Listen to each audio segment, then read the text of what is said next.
अस्सलाम वालेकुम।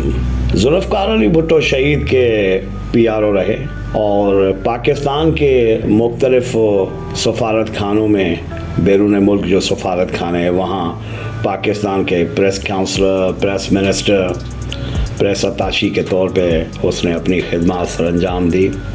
मेरे योगी दोस्त थे और उसके अलावा हम क्योंकि आपस में जब मिलते थे तो फ़ारसी में अक्सर व बेशतर तबादला ख़यालात करते और ज़ाहिर मौलाना रोम से लेकर हाफिज़ शिराज़ी ये सारी शायरियाँ जो हैं तो मेरे से बहुत मोहब्बत करते थे। अल्लाह करीम उसे गरी के रहमत करें।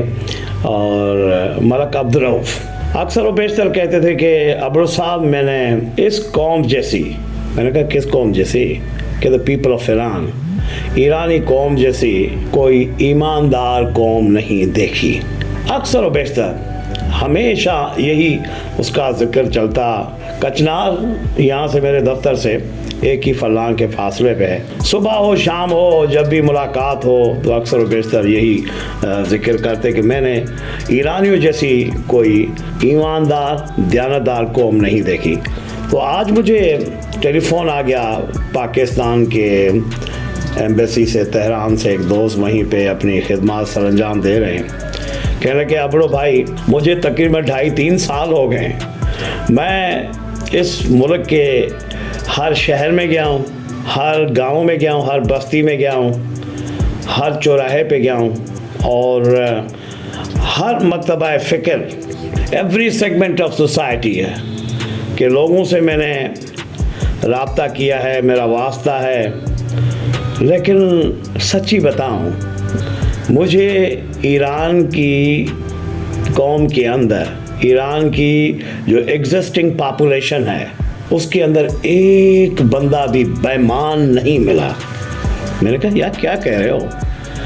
Not even a single dishonest man, बच्चे से लेकर बुजुर्ग तक कोई भी बेईमान बंदा जिसे कहा जाए, यानी अपनी ज़ात के साथ बेईमान हो या अपने ख़ानदान के साथ बेईमान हो, अपने इदारे के साथ बेईमान हो, अपने मुआशरे के साथ बेईमान हो, अपनी रियासत के मुल्क के साथ, फिर मुझे ऐसा कोई बंदा नहीं मिला।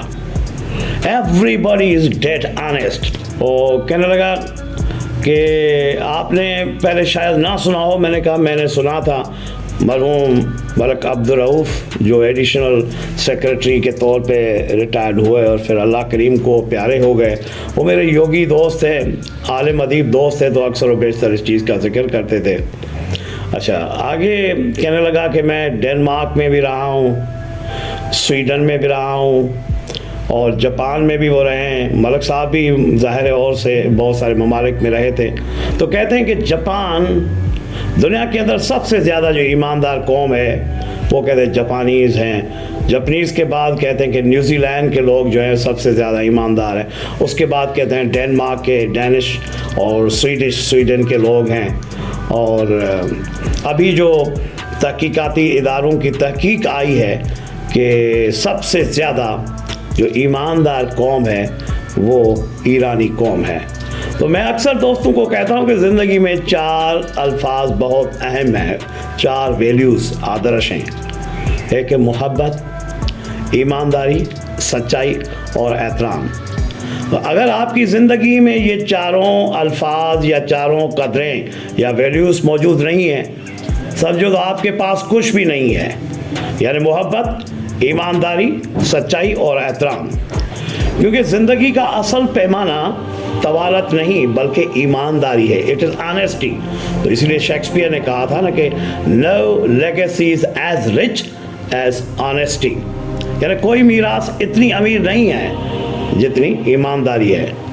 ये ईमानदारी है जो हर किसी की जान बचा सकती है।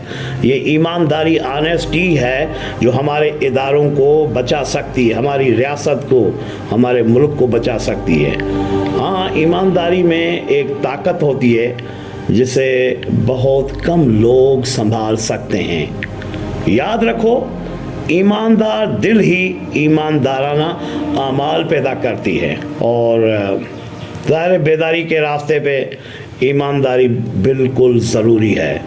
On the path of re-awakening or awakening, honesty is absolutely necessary. اچھا جب آپ ایمانداری نہیں دے سکتے نا تو پھر وفاداری کی امید نہ رکھیں.